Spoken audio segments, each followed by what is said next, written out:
Assalamualaikum. Hari ni yang kita tahu 15 hari bulan 2 2026 kawan-kawan. 27 Syakban 1447 Hijrah kawan-kawan.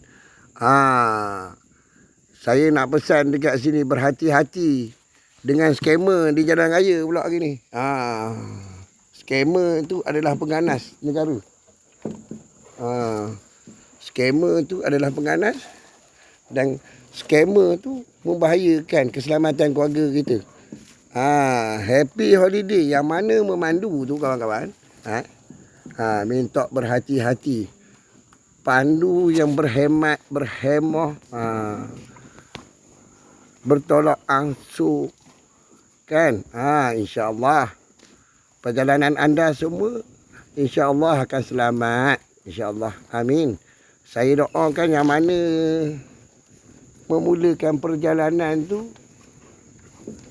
sampai dengan selamat insya-Allah. Tolong pastikan tayar, angin, air, api, pintu, angin, udara, busuk ni selamat dulu. Tinggalkan dalam keadaan selamat. Skamer busuk ni korang kena berhati-hati. Dia ada division dia. Skamer angin ni pun ada division dia. Skamer darat ni pun ada division dia. Dia ada kultus tau. Dia ada sistem dia sendiri. Okey. Selamat memandu, selamat berhari raya, menyambut hari raya Cina, cuti ni. Minta hati-hati semua insya-Allah. Mudah-mudahan kalian dipanjangkan umur, dimurahkan rezeki, dipermudahkan segala urusan kalian insya-Allah. Amin. Seperti biasa kita ada dekat kandang ni kawan-kawan.